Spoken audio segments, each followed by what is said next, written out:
Here with a look at the rising wave of job cuts. Jason Greer, he's Greer Consulting founder and president. Also, Jessica Kriegel is the Culture Partners Workplace Culture Chief Scientist. Good morning to both of you. Good morning. You know, we've been talking about sort of this wave moving, Jason, but there's two questions. One is, how quickly do you think people are getting picked up on one end? But the other side of this is how big the severance packages are, because one of the things that's held this economy up so far has been consumer spending. And thus far, it remains unabated. And I wonder whether it's because the severance packages, I don't want to say have been rich, but have been something. Well, severance packages have been big. What we're typically seeing, especially in the tech industry, is that people who've been laid off are picking up jobs within a month to 3 months, largely because they started networking prior to layoffs because the whispers that were going on within their organizations. But it's also because they have skill sets that people are looking for.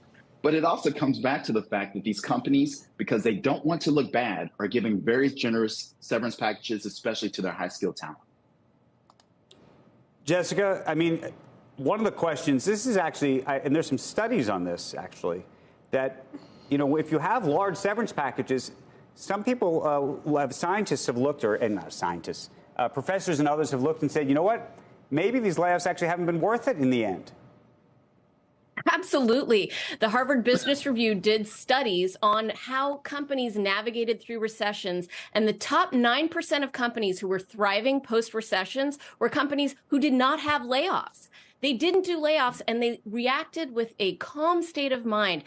Staying calm right now is an act of nonconformity. There are a lot of CEOs who are freaking out and rushing to layoffs, and there are other CEOs, frankly, who are taking advantage of the headlines and getting rid of dead weight, knowing they don't have to have layoffs, but they can right now because everyone else is, so we'll get away with it, which is really Jessica, are you unfortunate. arguing it's been a mistake? I mean, there's other people who look at the growth in employment at some companies and say, it's been wild.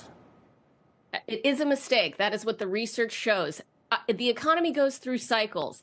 And so on average, a recession lasts 15 months right now. By the time you lay all those people off, you have to then rehire eventually, retrain those people. Your other employees who stayed get burned out. Some of them leave because they're irritated with the way that management is handling it. It is a mistake. That's what the research shows. But can I just ask, that research, most of that research looks back at companies, more industrial companies, over, say, the last 20 years. I think the last study really was just up to a couple years ago. If you look at the tech industry specifically, there was a lot of hiring that went on, especially during the pandemic. And a lot of the CEOs, and especially in tech land, said, look, we just overhired. We just had physically too many people. We should not have done it. It was a mistake. That seems different than the sort of classic situation where you have layoffs. Well, there's two things going on. There is the mistake of having layoffs, which is not the right move going into a recession, as the research shows. But the other thing is, many of these tech companies don't understand workplace culture. They think workplace culture is the perks. It's hiring a masseuse. I mean, I just saw a headline that Google was laying off their very highly paid masseuses. 27 of them, no less. Yeah, I mean, unbelievable. So when you're hiring masseuses, maybe you have gotten a little bit fat and happy. Those are not what makes workplace culture. Workplace culture is the experiences we have when I get a Zoom call, when my manager calls me. And I got to get back to Jason, but Jessica, that's the point. The point is that if you have 27 masseuses, you probably maybe layoffs are warranted. And that's why I'm saying these studies, which thus far have suggested that maybe layoffs don't work, might be applicable to a different generation of business. Well, let's see what Jason has to say about it. Jason, where do you land? Here's where I land. Look, the tech sector moves fast. And whether we like it or not, we have these group of tech executives who are consistently thinking, what's the next big thing?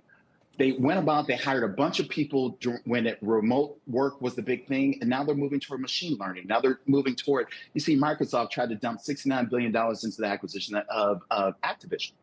I think what it really comes down to is the fact that for tech companies, they really don't care about layoffs because it's still about the business. It's still about the money. I do agree with Jessica that it has a very negative impact on workplace culture. Unfortunately, what we're finding with so many of these executives, they don't care about that. All they care about is keeping their shareholders happy and making sure that their industries continue to thrive.